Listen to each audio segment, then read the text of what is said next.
Thank you for joining me today. So I've been going live at 11 o'clock every Wednesday, just sharing some insights from my past of running a successful accountancy practice. And I want to share with you some of the things that basically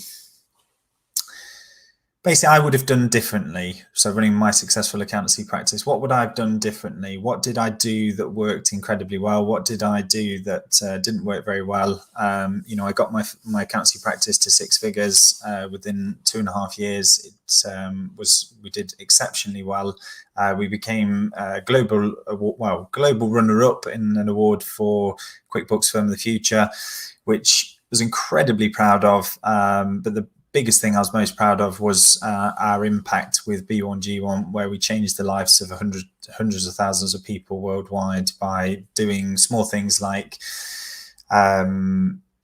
providing water for the day or providing seeds and food for the day for children in Malawi. And that was something I was exceptionally proud of. So that's a bit about me. But what I want to share with you today is a bit of a story of something that, I don't know if I can swear, really annoys me, and it still annoys me to this day, and I still see a lot of people doing it. My question to you is, are you fed up with clients expecting, and this is the word I want you to focus on, expecting you to do stuff for free? So expecting you to work for free. I don't know about you, but it really, really annoys me when you're working so many hours to get their work done. I remember this all too well in my practice. I remember being in the office, phone rings, I answer the phone call, client is now expecting me to do something, change something, which is fine. That's not a problem. Something needs to change. But then asking me to go above and beyond and start providing reports that we had not agreed as part of our engagement. Now, therein lies a problem in some of the expectation of the client. And what was worse was that I allowed it to happen. I categorically allowed it to happen because I would do everything and anything I could to make sure I kept the clients happy. But the problem in doing that is that my profitability was affected because we were trying to be this amazing customer service. We were trying to go above and beyond to be the best accountants in Nottingham at the time. And we were doing an exceptional job, and it was working, and we were getting referrals, which was fantastic. But for me, something had to change. Now, I don't know about you, but when you're doing these things for free and your clients, and it's that expectation of you doing it for free. Now, when you're doing stuff for free, one of the key numbers I was monitoring was our hourly rate that we were achieving, or average hourly rate we were achieving per job. Now, these particular clients, pitter clients, as a lot of people like to refer to, pain in the fill in the blanks. But as a practice owner, it's too much. We're trying to do marketing, we're trying to do sales. I was trying to do client meetings, I was trying to meet accounting deadlines, tax return deadlines, VAT return deadlines, and I've got a client on the phone telling me or asking me to do something. Not only asking me to do something, but asking me to do something by the end of the day. And there's me, yes, sir, I'll do it. Now, I don't know about you, but it becomes a pointless job because the clients don't respect your time, and they weren't respecting of my time. I was effectively training my clients that was an acceptable thing to do.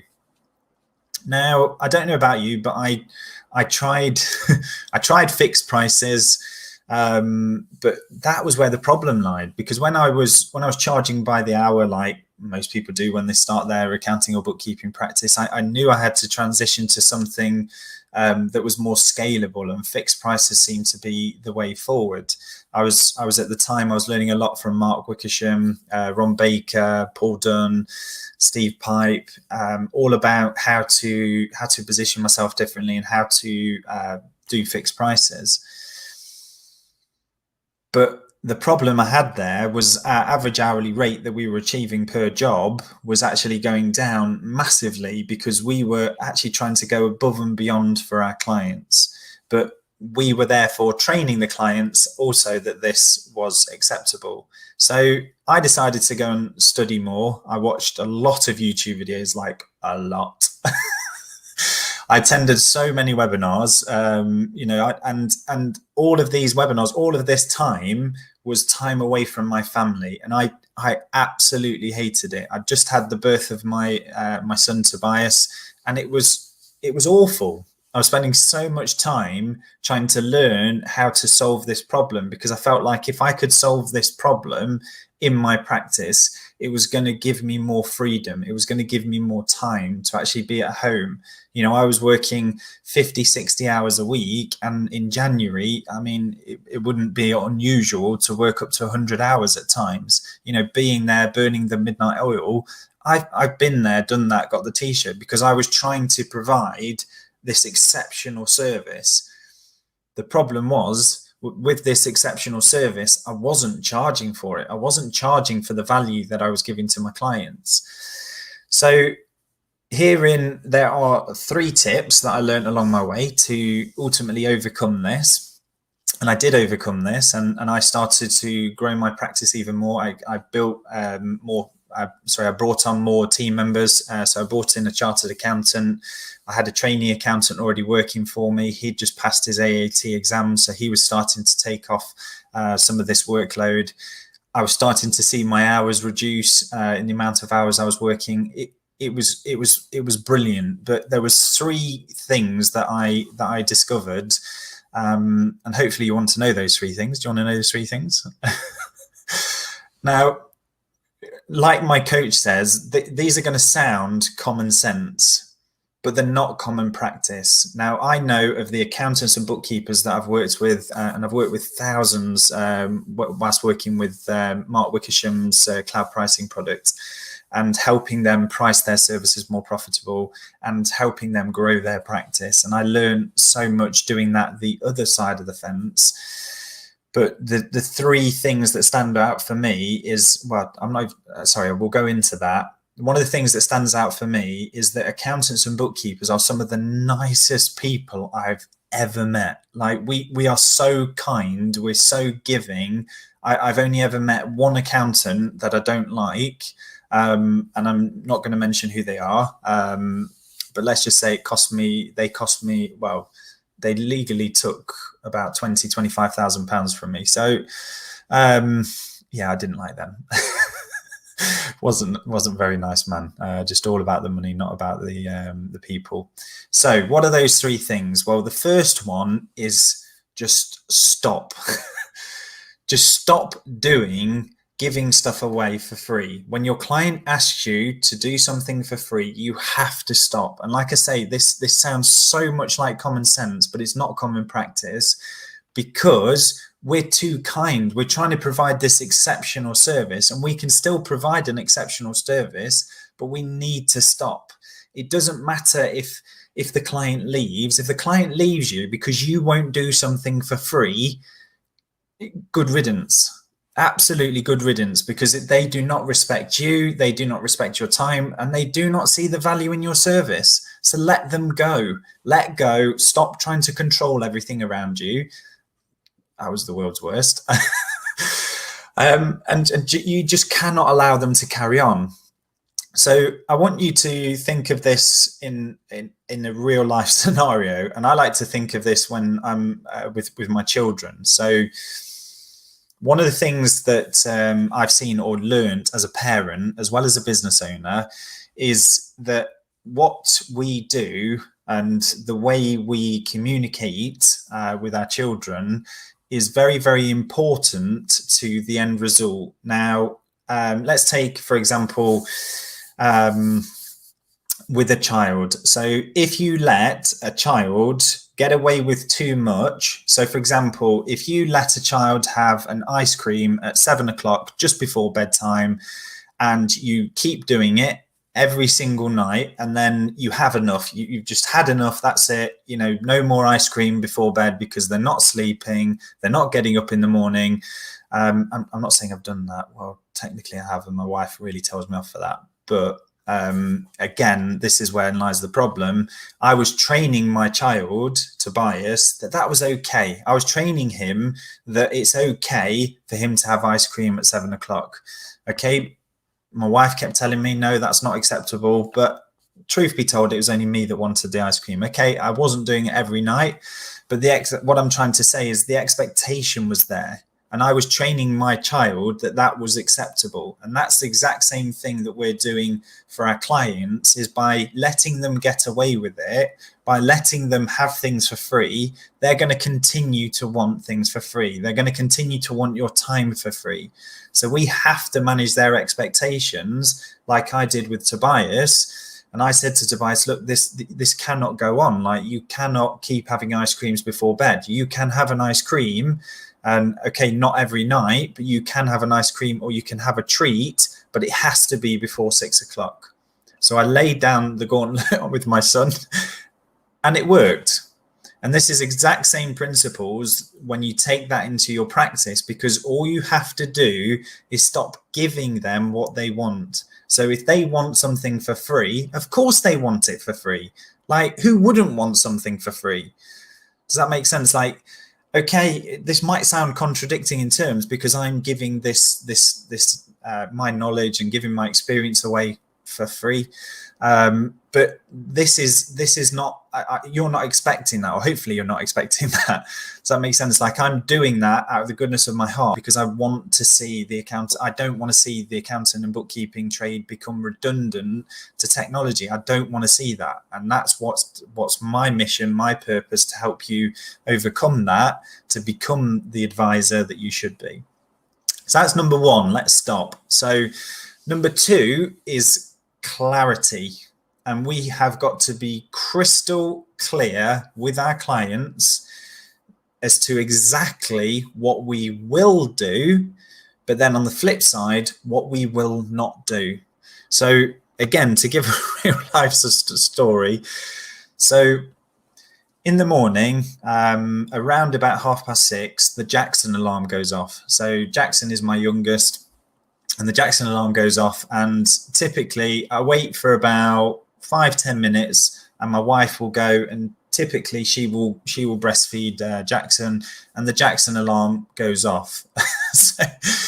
And I laugh, because this was, again, learned behavior. This was trained behavior. So I got so used to that, and I didn't know that my wife was getting extremely, I won't swear, annoyed at me because she felt like I was just ignoring Jackson. Now, it wasn't that I wasn't ignoring Jackson. It was because my expectation was that that's what she did. Because she was breastfeeding, that's what she'd done.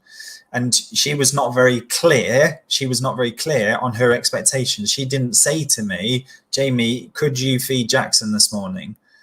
It was just a case of I would hear the Jackson alarm, and Lauren would get up before me. Now, she wasn't managing my expectation. She wasn't very clear that she wanted me to do that, if that makes sense. So obviously we had a bit of an argument and a bit of a tiff over it, as you do as parents. But I was saying to her, look, you just need to be clear what it is you want me to do. If you want me to get up at 6:30 with Jackson, I will get up at 6:30 with Jackson. It is not a problem. I do not have a problem getting up with my child at all. I love it. I absolutely love it. But again, this is bringing it back into the client scenario. This is what we need to do with clients. We need to be very, very clear with our communication, even putting it into childlike terms, so a child could understand it. This is exactly what I will do, but then also it's very clear that this is what I will not do. So my wife was very clear, look, I will not be waking up every single day at 6:30 to feed Jackson. So that was very, very clear to me that as to what I needed to do. And that's exactly the same with clients. And one of the tools that I found exceptionally useful for doing this was just ticks and crosses. Ticks and crosses. This is what I will do as part of your service. This is what I won't do. And I would always focus on what we wouldn't do. So the client, I could manage the client's expectations. And what happened off the back end, was amazing, because clients started to say, oh, I didn't realize you didn't do that as part of that package. Actually, I really need that. So how do I get that as part of my service? Well, you need to upgrade your package. So therein, start charging more money. So just by doing that exercise, it manages your clients' expectations. Like they don't, there are some clients, and I'm going to say like 1% of clients that are just, they are pitter clients. Like they just expect everything for nothing. They've had it tough. Life's been very, very tough on them, and their expectations are not being managed, and they're just very cutthroat, and they don't deliberately do it. And I don't feel like anyone deliberately does anything to be mean, but again, it's what they're used to. And if they've been through 3 accountants, as I've seen one client that I actually sacked, she went through 3 accountants before coming to us. I should have seen the warning signs. I didn't take the warning signs, and I resigned as her accountant, and gave her money back as well, as a goodwill gesture. But anyway, the point is that you need to be very, very clear on what you're doing. And again, ticks and crosses is a great way of doing that. Just, you don't need to get over complex. You don't need to create a package just yet. These are just some very simple tips that you can put in. If you were sending an email, you could say, this is what we will do, but this is what we won't do for this price, and just be very, very clear on that. So, and number 3, and again, common sense, but not common practice. You have to categorically, you have to charge for the additional work. You have to, you can't, you're not in business to be a charity. You have to charge. If the client, okay, don't send the client a surprise bill. Oh, surprise, I did that work for you, but here's a bill. Nobody likes that. Nobody. I don't like it. You wouldn't like it. Your client wouldn't like it. And when I'm saying charge for it, you be very clear up front and say, look, we will not do that.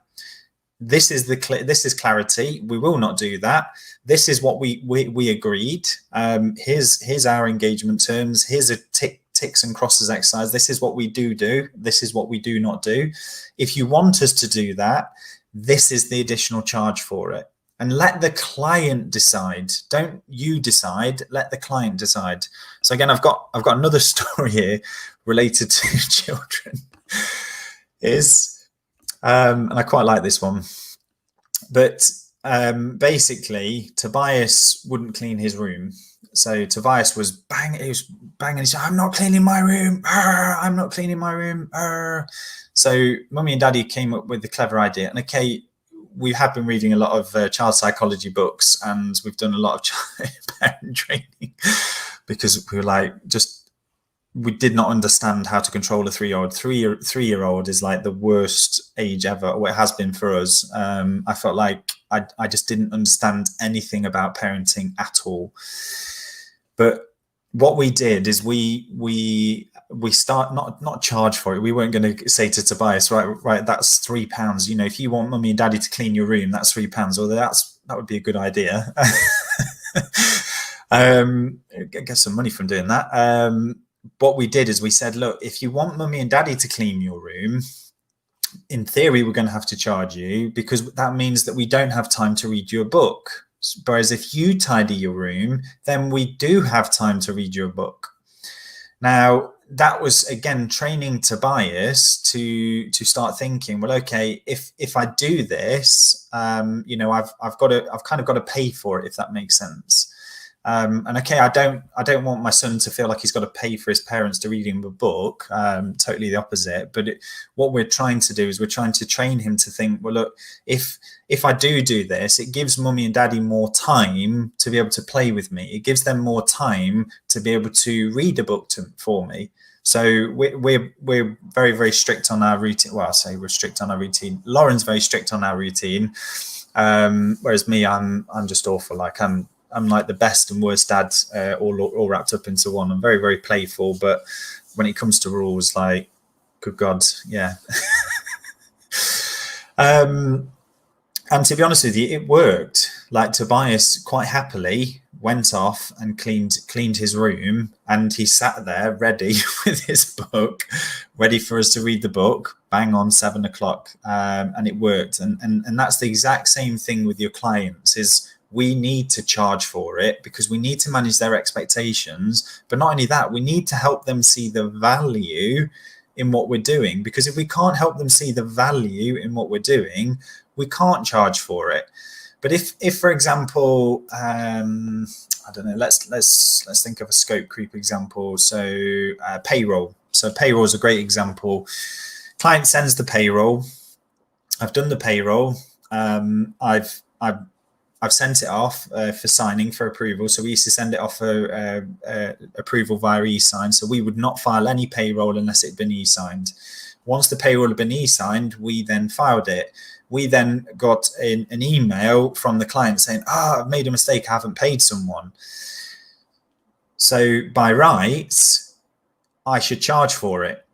And I did, because I said to them, I said, look, this is outside the scope of what we've agreed. We agreed to run one payroll run. Now we're going to have to run the payroll run again. If you would like us to add this person onto this month's payroll, it is going to be an additional cost of £50 plus VAT.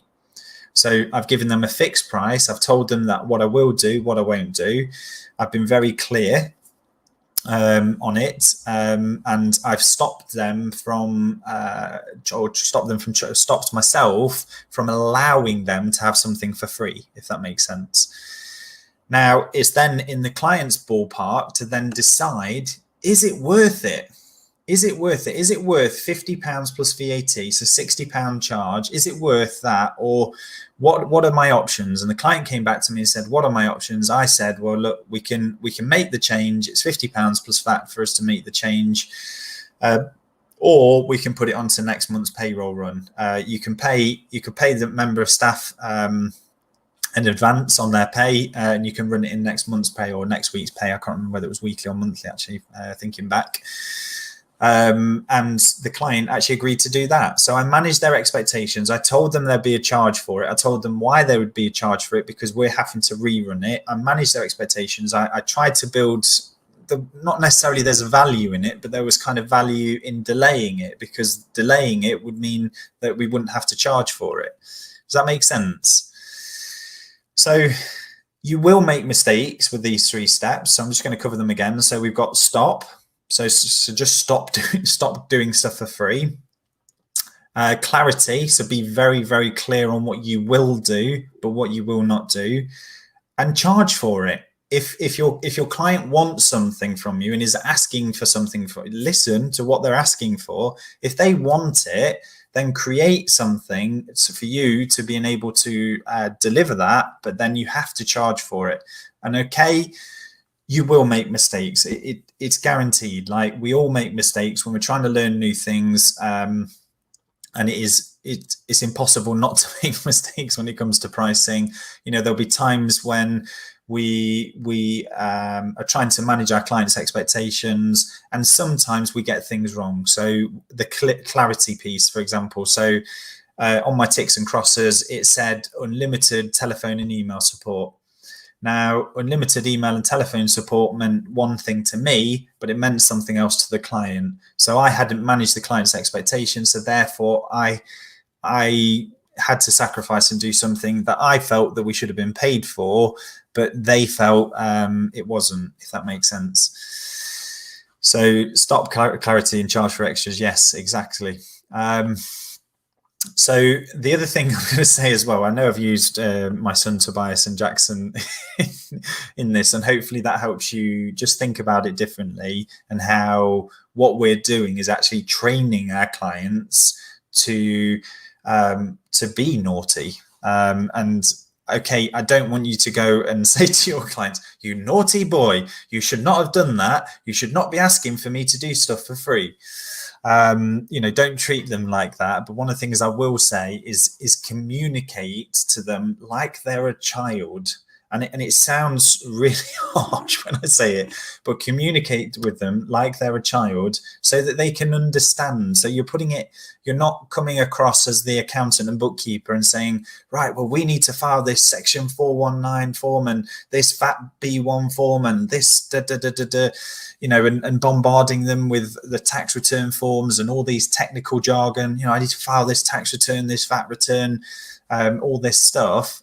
Yes, we do need to do it for the client, but it's not our responsibility. It's actually the client's responsibility. So just be very, very clear when you're communicating.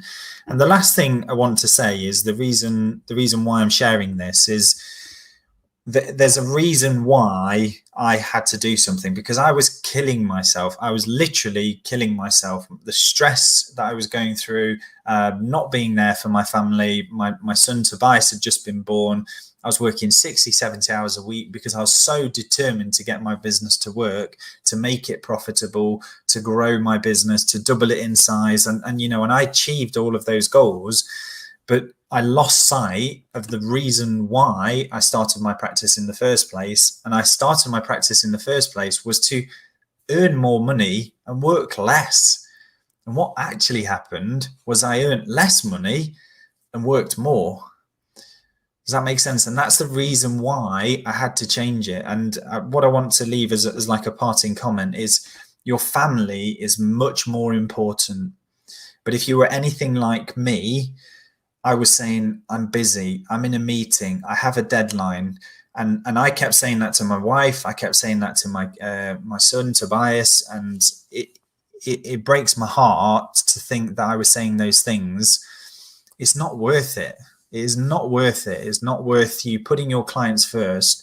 When was the last time that you actually went into your diary and booked out time for your family, for the things that you enjoy doing, and nothing, and I mean nothing, no client deadline, nothing can get in the way of that? Like, that is dedicated your time. Now, that's what I do now.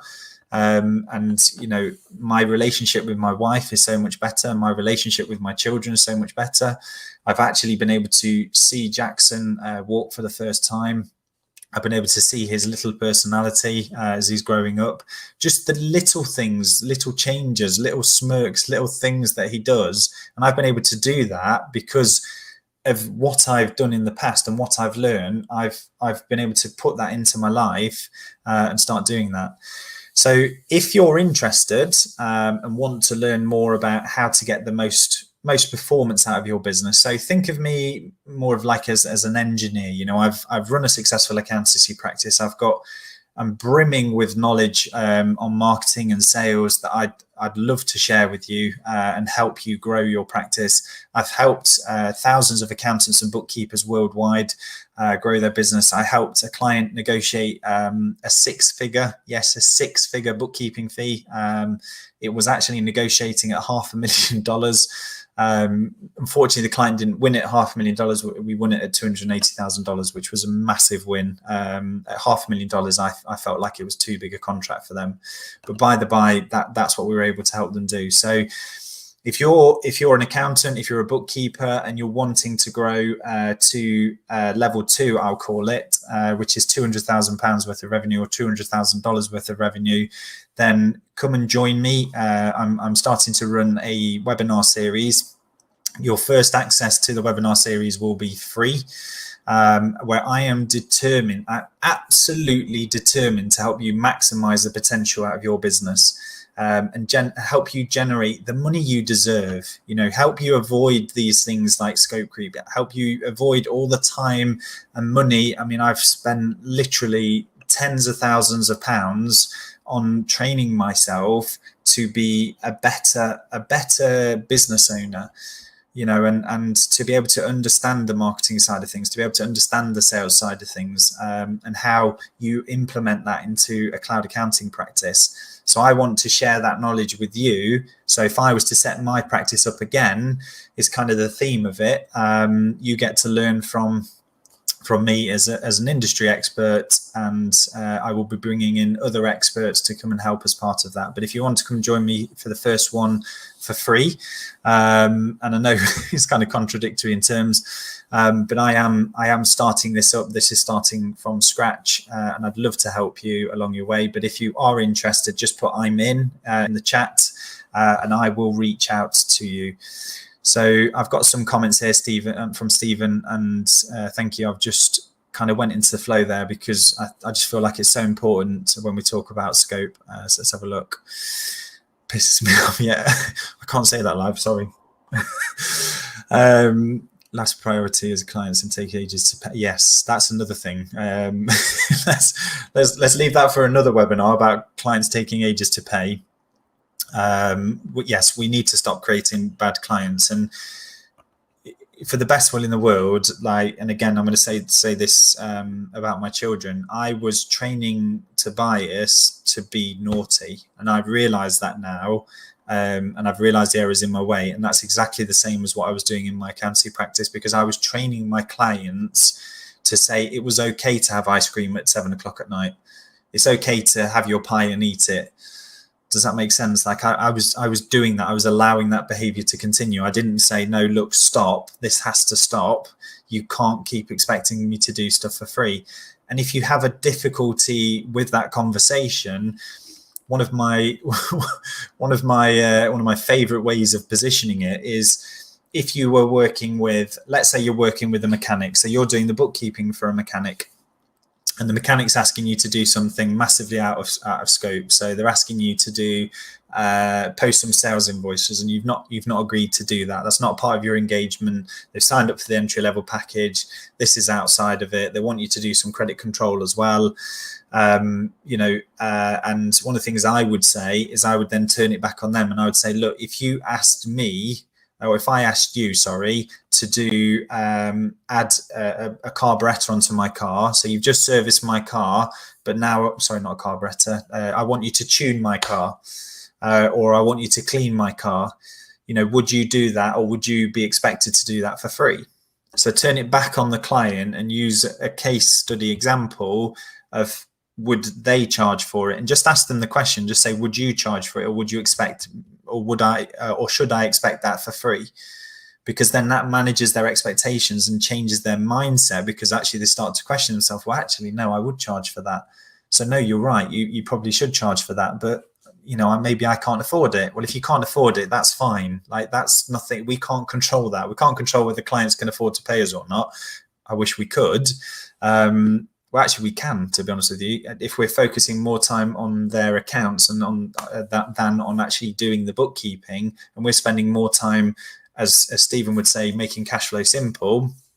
We've got time to actually make sure they've got money to pay us. Let's have a look. Most service-based industries have exactly the same problems. Website developers. I've actually not tried to get scope creep on a website developer, but again, it was because I didn't understand. I was told that they'd build me a website. What I didn't understand was this task that I was asking them to do was outside the remit of building a website. Now, I didn't know that. They hadn't managed my expectations. They hadn't been very clear as to what was included.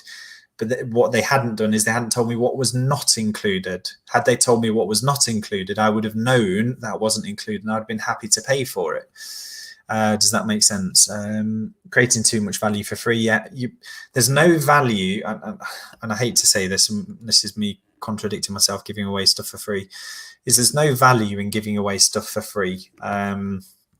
All of this content that I'm pushing out there and my webinars are going to be charged for, because I'm giving away too much value for free. And I do have to stop that, because people will show up more. People will be inclined to show up more because I'm actually charging for it, and people will see the value in it, and I will be able to add more value because I'm charging for it.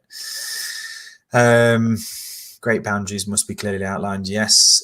Sometimes out of scope services crop up every month. Yes. And this is, again, when it comes to scope creep and clients asking for stuff for free, again, it's all about managing their expectations.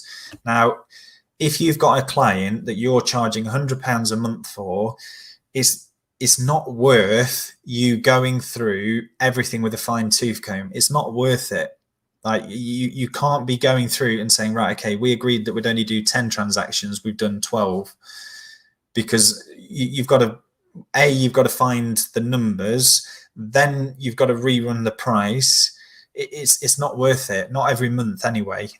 If you did it annually, then you could recoup your costs, but as long as you're managing the client's expectations, and you said, or got your team to say, look, Mr. Client, your clients have gone from 10 to 12, which technically is scope creep, and yes, it's 20% more, but actually that 20% more work, is it worth spending your time at £250, £300 an hour as the leader of the organization to be re-quoting that client? It's probably not worth it. Does that make sense? So we can manage the client's expectations in that situation, but that's a different story. Stop, clarity, and charge for extras. Yeah, thanks for these. Keep going, Jay. These are good examples of disciplining people. Yeah, definitely. Brilliant.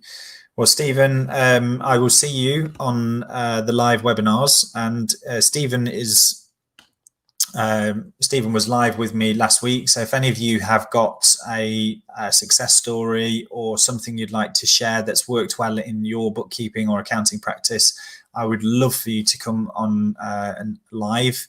If you're not feeling confident enough to come on live, we can pre-record the content and push it out as live content if you so wish. So again, this is all about, what I want to do is want to help improve the confidence of accountants and bookkeepers as well, to start pushing themselves out of their comfort zones. So that's again something that will be a transformational aspect of coming and working with me. Anyway, thank you ever so much for joining me on this live. I don't know what's the time, 37 minutes. I'm about 7 minutes over what I planned, but I hope you all have an absolutely fantastic day. If you do have any questions, please do ask them in the comments. I will reply to everyone's questions in the comments. If you're watching the replay, just put replay into the comment section as well, so I know that you're watching the replay. And like I say, have an absolutely fantastic Wednesday. I shall speak to you soon. Take care. Bye-bye.